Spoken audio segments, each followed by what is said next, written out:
Hi, everyone. Doc T here. Welcome to another episode of the Horses Advocate podcast. Thank you for joining me. I'm so sincerely grateful for you taking the time out of your day or to share your day with me. Today, I want to talk about understanding what we're feeding our horses and why. And this stems from something that occurred to me this week. The first was a young lady who wants to go on to become a veterinarian. And she is working in her pre-veterinary degrees. And I thought she was very in tune with learning. In other words, she was excited about finding out more about horses, and she was excited to be around a fellow who was going to talk about horses, not just float her horse's teeth. Just as a side note, I don't want to belabor the point. If you're watching this, at some point, we'll have them all on YouTube. I'm in my hotel room, and I live my life on the road, taking care of horses throughout the U.S. And to get these podcasts out on time, I sometimes have to do them as I can. So it shouldn't make any difference. I'm going to sound the same if you're just listening. But if you're watching, this is the hotel room that I'm in. So enough of that. Let me move on. So this gal wanted to know about everything about horses. And her horse was acting very excited, anxious, worried. And its teeth were sharp and there was some pain involved. And that's okay. You know, that happens. But it was fascinating how she was acting. And I said to her, "What are you feeding your horse?" And of course, as usual, they don't talk about the forage that they're feeding. They go right into the grains. So I said, "No, stop, and let's go back and look at what we're doing as a base." So yeah, pasture and hay, and that's fine. Then I said, "This behavior that this horse is having tells me that your horse is on grains. So tell me more about that." And it was kind of fascinating because she wanted to tell me that she was feeding the horse correctly. And I'm saying that this horse could act a lot better. In fact, the number one cause of horses that are just misbehaving to a small degree, fussing, fidgeting, unwilling, not being a full willing partner, suspicious of everything, no before yes, anything like that, all the way up to I can't clip the horse, I can't, work with the horse, I can't girth the horse. All these things are all related to possibly the horse just feeling uncomfortable. And I was asking her about all these things. Oh, and don't forget this small amount of diarrhea that squirts down the back of their legs or maybe down the stalls. So you see streaks of diarrhea down the stalls. And she said, "I can't clip this horse. This horse is just, you think this horse is acting bad now for you to float the teeth? You should see what it's like to clip the horse." And that's when I decided to dive right in and said, "How would you like to learn something about food?" And she was all willing. So I started to give her the spiel, if you will, of what I'm doing, but I took a different path this time. I said, "Do you know what the ingredients are that are in the grains that you're feeding this horse?" And she had that blank stare, and she says, "No, I don't have a clue. All I know is it says, in this case, Purina." And it had some pretty fancy names like Sport or it encouraged some sort of thought process that by feeding this, you're feeding your horse for highly competitive events. So I said, "Let's take a look at the feed tag," and walked over to the feed room. And I ripped the tag off the bottom, which surprised me because Purina sometimes doesn't have all their ingredients out there. But had the ingredients this time, and I pulled them off and I said, "Okay." She was joined by another young lady who was interested. And I said, "Okay, let's look at the first ingredient here. Number one." And remember, the first ingredient listed is the one that's in the highest quantity. So as you read the list down, the amount that's in the bag decreases. So I said the first ingredient is called wheat middlings. Does anybody know what wheat middlings are? And of course, they just kind of looked at me. I said, well, wheat middlings are the outer shell or the hull of the wheat grain that is removed to help make white flour. So if you have whole wheat, it usually has this included on it, or whole grains have the outer hull included on it. So I said, what happens is when you consume white bread or anything with white flour in it, that outer shell has to be removed and it's left in a big pile. And these feed manufacturers say basically, I got this big pile of stuff and I don't know what to do with it. Well, what are the options? Well, we can dump it in the ocean. Well, that costs money. You got to get in a truck and haul it to a boat. The boat's got to take it out on a barge or out on the boat, and then they drop it. And of course, there's all sorts of environmental concerns to this. So maybe we don't want to do that. So maybe that's not a great idea. Well, we could spread it on the land as a fertilizer. Well, I don't know if that's really a great fertilizer. It's just carbon, hydrogen, oxygen, it's fiber. So I'm not too sure if that's a great idea. And spreading it in the wind, it's going to blow around and there's going to be some problems with it. And besides, we got a lot of it. And I don't think we'll be able to get rid of it all. So they started to scratch their head and they said, what can we do with it? And somebody said, well, there's some nutritive value in here. It's a fiber, and then fiber can be eaten by the gut bacteria of horses. So why don't we just add it to horse feed and we can get money for it? And of course, the corporate guys thought that was a pretty good idea. So they decided to add wheat middlings to all the foods as a way to get rid of this byproduct of the wheat manufacturing business, the flour business. And that made sense. So it got dumped in there.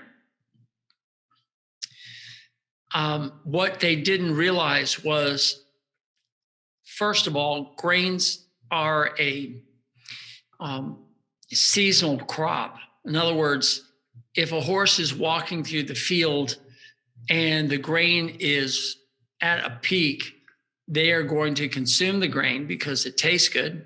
It's a cereal, and they say, wow, this is sweet because it's got a lot of starch in it. And they are going to eat these seeds whole. And some of them are going to get sick from it because it's just like getting into the candy store or whatever. But it's inflammatory to a lot of horses. And it'll last a couple of weeks. And after that, the wheat's gone, the grain is gone. Same with oats, barley, corn, everything. It's there for a little bit and then it disappears. So to feed the outside hull of this every day of the year just doesn't make sense. But worse, in the outer hull are these proteins called lectins. And the lectins are the proteins that Dr. Gundry started to talk about a lot to let us know as humans that they can be inflammatory, that they could be causing leaky gut syndrome in humans. And he spent a lot of time explaining this. And I've also talked about lectins. And the lectins are in the outer side of the shell. So let's look at every grain as a seed. And as Dr. Gundry calls it, they're called plant babies. They're basically are the seeds of these plants that are supposed to be, blown in the wind or maybe adhere to the skin of a passing animal. And they're going to get dumped as they dry off the skin someplace else. So the seed is spread that way. And let me be clear, I call these soft seeds versus the hard seeds of peaches and apples and cherries and other fruits where they change color and they change the sugar content from glucose, which is really not sweet, to fructose, which is very sweet. That causes us to want to grab this fruit. Our colored eyes our ability to see color can see the fruits change, and they grab it and we eat it and then we throw the seed out. And that's how that seed gets to be moved away from the parent. But in soft seeds, it's not supposed to be eaten because soft seeds don't have the protection against digestion. And they want to fight back and say, hey, I don't want to be eaten. So they have these proteins called lectins. One lectin that everybody knows about is called gluten. So gluten comes in and causes inflammation in the gut, makes you feel sick, bloated, gaseous. And Monday morning, you're foggy, you've got brain fog because you ate the pizza on Saturday watching the football game or Sunday watching the football game. And come Monday, you can't think because the grain has gone in there. There's a great book out there called Grain Brain that describes this connection. And we're adding grains to our horses. And it's actually the outer shell of these grains that are causing inflammation. And we wonder why our horses are acting a little, unwilling to work, unresponsive to kindness, unwilling to stand for basic routine care. There's a lot of horses that get inflamed with these things. And the number one ingredient in this girl's grain from Purina was wheat middlings. I said, all right, let's go on to number 2. And what's number 2? It was soybean hulls. And I said, that's kind of interesting because I'm a big fan of soybean meal. And soybean meal is the soybean that has had the outer hull removed and then the oil extracted. And then it's heated and that cracks it and becomes this meal, which is kind of like granular, kind of like ground coffee, if you will. It's got relatively the same texture, but it's yellow. Anyway, the hulls have been removed. And the reason the hulls are removed is that, again, hulls of soft seeds can be inflammatory. So they've been taken off, and soybean meal is made. It's a huge, huge product in agriculture and raising cattle and swine and poultry. So now they have this pile of soybean hulls, and what are we going to do with it? Well, let's do the same thing. Let's feed it to the horses. So the horses get it. All right, so what was the third ingredient? If I recall, it was rice bran. So same story, rice is a grain, and the outer shell is taken off. So instead of having brown rice, we have white rice. And Asians know that white rice is better than brown rice because the brown rice would cause some inflammation. So all these shells are taken off. So you have wheat and soybeans and rice, 3 byproducts that the grain companies are just trying to get rid of. They're trying to find a home for it. And I turned to these young ladies and I said, how's this making you feel? I mean, do you feel a little bit angry right now? They said, they want to say something. I'm hitting them hard with all this stuff. I said, all right, let's read on. 4th ingredient, soybean meal. Well, say hallelujah. Finally, they put some protein in there and I couldn't complain. I said, this is great. The problem is there's not enough of it. It's all being diluted and the gut's being inflamed. So we don't know really how well the horse is absorbing the soybean meal. So, okay, fine. Let's move on to the next thing. Soybean oil. I'm like, you've got to be kidding me. And I said, do you know why they put soybean oil in there? I mean, they took it out of the soybean meal. They took the hulls out. Then they put the hulls in, and now they're putting the oil back in. And I asked them if there's any reason they could think of. And those of you who've listened to me in the past, you already know the answer. But the answer is to lubricate the machines that are making the pellet.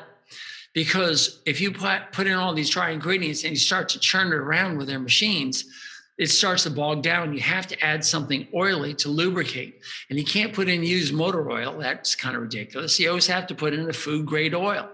And the food grade oils are usually the seed oil, soybean oil, corn oil, canola oil, vegetable oil. Any of these oils that come from seeds are actually in humans inflammatory. So we try in the human world to avoid all seed oils. The oils that aren't inflammatory are the fruit oils, which are coconut oil, of course, olive oil, avocado oils. And those oils are okay. There's some other there's macadamia nut oil, but that's not really from a fruit. But let's stick with the fruit oils. That's pretty good for you. Nobody's going to put olive oil in the horse's feed. It's too expensive. And in fact, you don't have to put in any oils in horse feed because they make their fats from the cellulose. That's why they have that huge tank back there between their hind legs underneath your saddle called the hind gut. And the hind gut is filled with trillions of bacteria, and they're going to take this cellulose and break it down into short chain fatty acids, and you're going to get all the fats you need from there. So no need to add fats in any kind of oil, especially a seed oil like soybean oil or corn oil or vegetable oil. It doesn't help the hair coat. You think it helps the hair coat, but if you really want to help the hair coat, you're going to get rid of all the inflammatory ingredients and add a high quality protein such as soybean meal, and you'll see a better hair coat within 2 weeks. It's really cool to watch. So then I said, let's move on to the next ingredient. And it kind of surprised me. I didn't expect it in here. I've seen this ingredient in supplements like balancers and extenders, but I hadn't seen it in a food before, a main bag of feed for horses. But it was lignin sulfonate. So I looked at them and I said, okay, gang, tell me what lignin sulfonate is. And I didn't give them too much time to linger on it. I said, don't you worry about it. I didn't know what it was either until I looked it up. I said, lignin sulfonate's number one purpose in the world is for dust control on dirt roads. And they just looked at me like, are you kidding me? I said, no, not kidding you. That's the number one purpose for lignin sulfonate. Number two is concrete formation, sheetrock formation. It's in there. Number three is to create a slurry to lubricate well drilling in the earth. Number four is a precursor for DMSO. And number five on the purposes of lignin sulfonate is as an antioxidant for fire extinguishers or fire retardants and animal feeds. So there it is. Lignin sulfonate has been added as an antioxidant in your horse food. Well, isn't that wonderful? I mean, everybody's trying to eat fresh and eat healthy and eat whole, and we're getting nothing but byproducts put in our horses' feed with something to preserve it so it doesn't oxidize too much. And I just thought that was amazing. I said, do you want me to go on with this? I mean, it went on. There's tons of vitamins and minerals and bacteria, yeast that were added. I'm like, I don't know what the point is of all this. I mean, look at the next ingredient after the lignin sulfonate, calcium carbonate. I said, have you ever heard of Tums before? It's an acid that we eat that you can get at any pharmacy, calcium carbonate. And they're adding it to this food because they already know they're inflaming the horse's gut. So they have to throw it in there and try and make the gut feel better. And I'm like, that's what you're feeding your horses. And they're like in shock, absolutely in shock. And I have a feeling that they're not going to be feeding those bags of food anymore. I hope. Unfortunately, I'm probably never going to see this gal again because she's going to take a horse back to the other side of the country. And I won't know, but hopefully she'll drop me a line and let me know if that made a difference.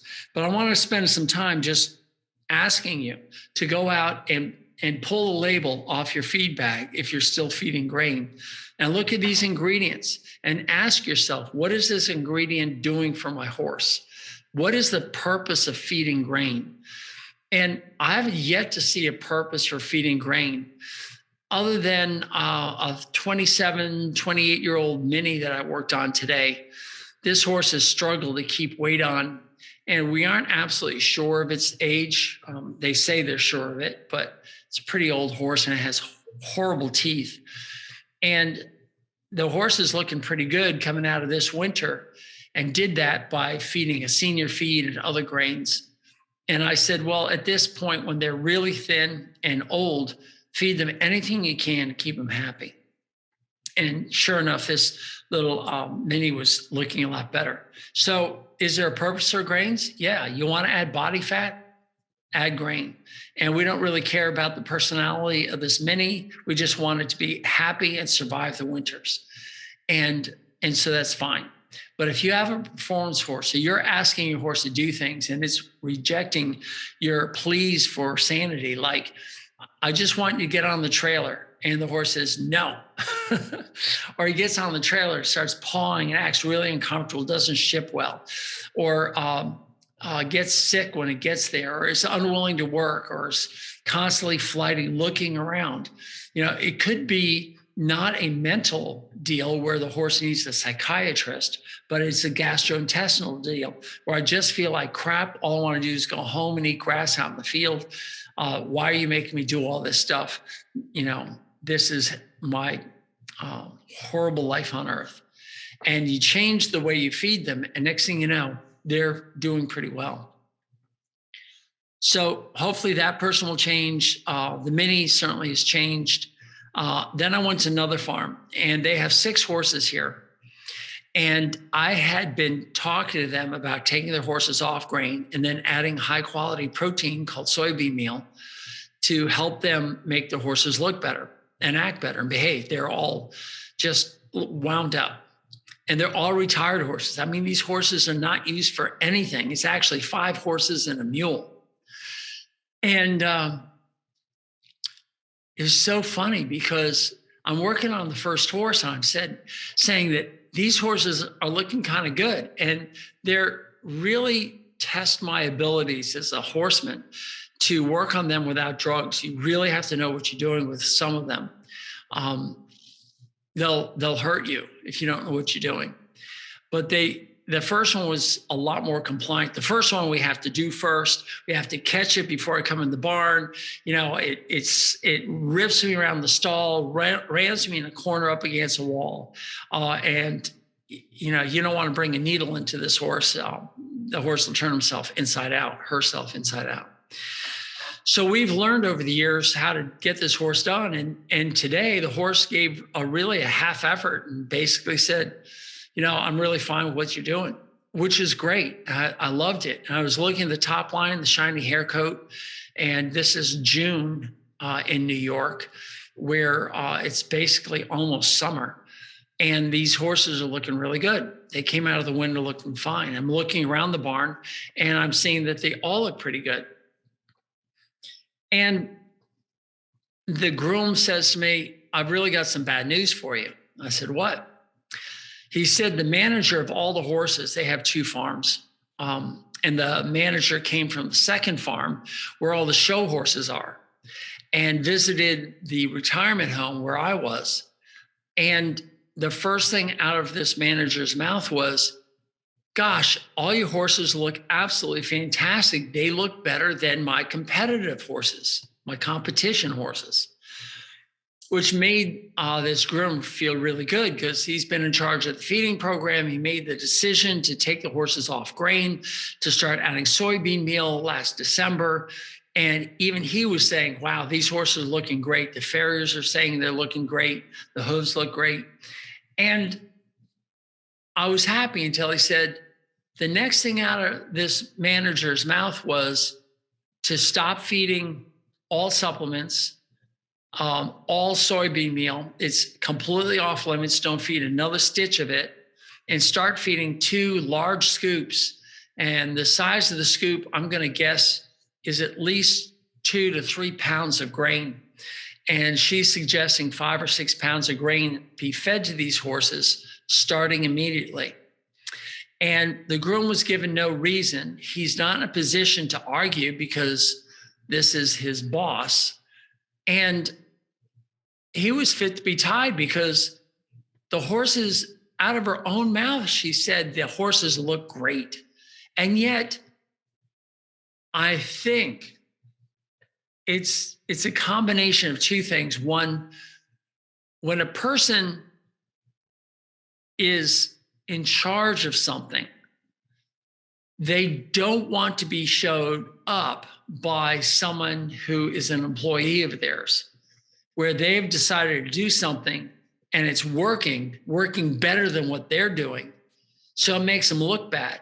So they immediately want to make themselves look better. So they start issuing orders and they don't really care about the horse, mainly because they don't think it's going to hurt the horse, even though the evidence is in front of their own eyes. They just know that they're doing this to their own, the other group of horses, and they're surviving just fine. But are they? If this small bunch of retired horses actually is looking better? So I think it's just a preservation of ego. That's the only thing we could come up with. And the other thing is, well, she's feeding it, the manager's feeding it to the competitive horses, competition horses, and they apparently are doing fine. But I look at this as a long-term thing. If you continually inflame the guts, and the horses end up getting to be about 12 years old, 15 years old, 18 years old, somewhere in there, and they're getting colics, they're breaking down, they're at end of life for their purpose, their use, because of chronic inflammation and chronic loss of protein. So are they actually doing a good job? Yeah, on a day-to-day basis, they appear to be doing it. And then one day the horse comes up lame, and so they start looking for lameness issues, causes, like they took a bad step, or this footing's bad. Everyone blames the footing, or maybe the farrier did something wrong.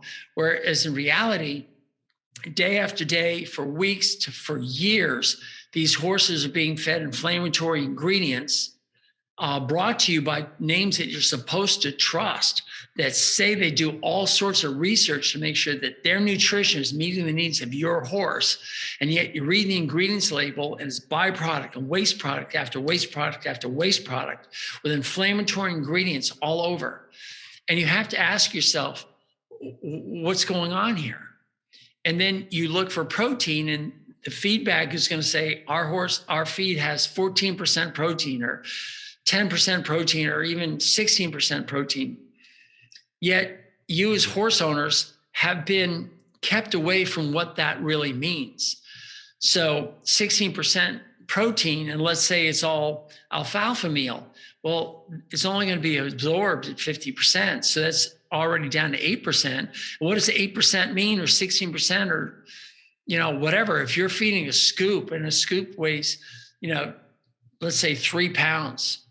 Well, what's 10% or 8% of 3 pounds? 10% of 3 pounds is 3 pounds. Well, that's just great. But is that feeding what the horse is supposed to be consuming? In other words, are they getting all amino acids that are supposed to be helping the horse? And the answer really is no. It's not a broad spectrum of amino acids that make the horse strong and survive every day. So I've given you 3 examples. The first was a person who never read the feed tag from the food, so she didn't know what she was actually feeding, and she's actually putting her faith and trust in the company to feed her horse properly. Her horse is alive. The horse has flesh on it, but she didn't realize that there's a correlation or maybe even a causation between the horse's behavior and the inflammation of the grain.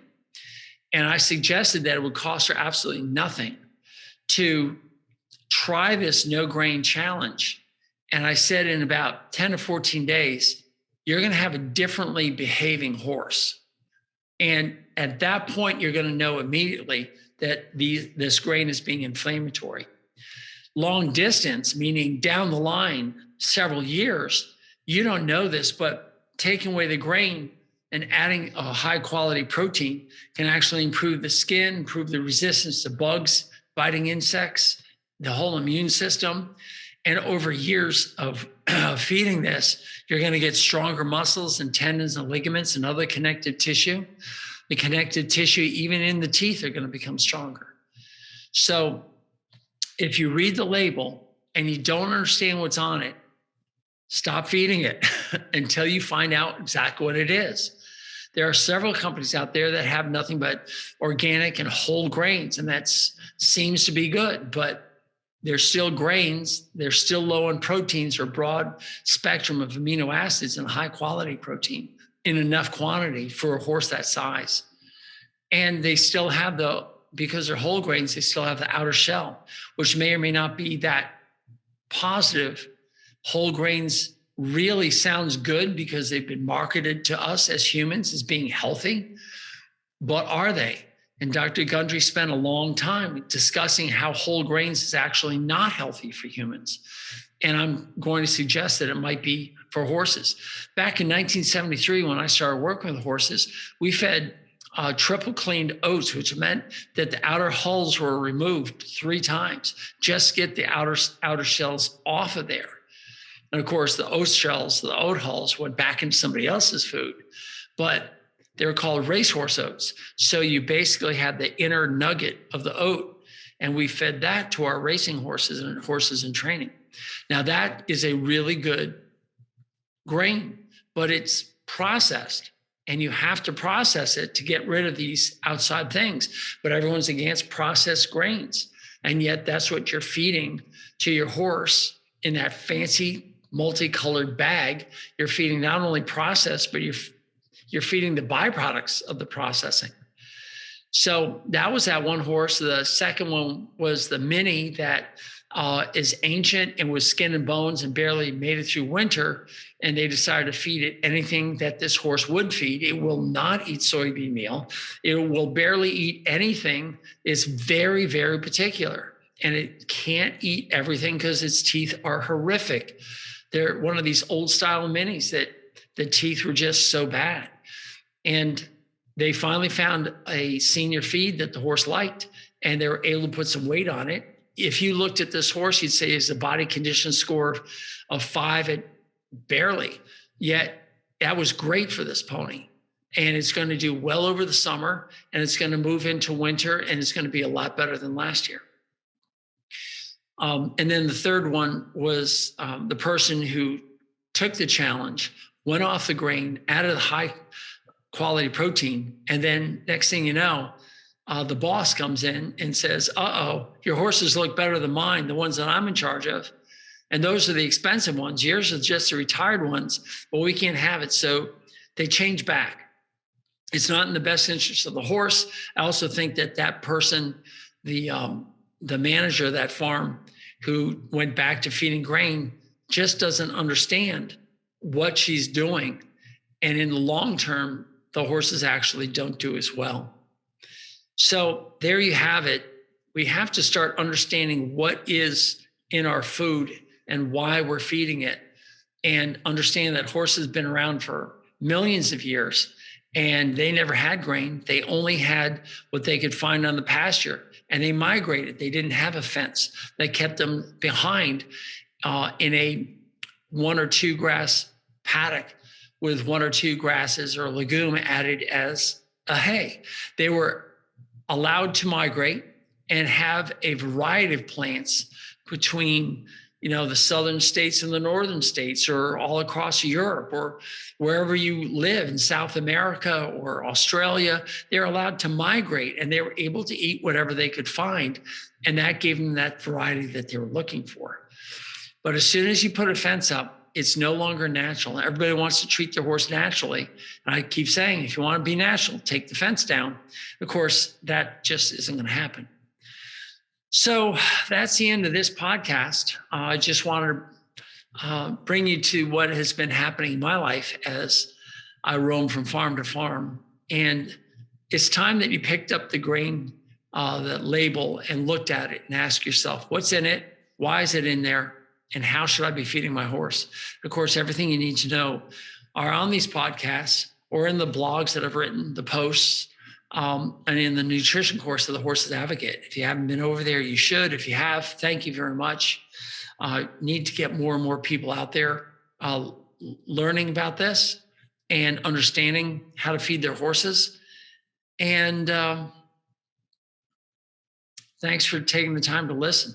I know that you probably hit pause and went over your feed room and read the grain bag and started to ask yourself the same questions. For those of you who have gone grain-free, I'm so grateful. I'm sure you're having really good results from it. And that's it. I'm going to see you the next time around. Doc T, we'll talk to you later. Bye.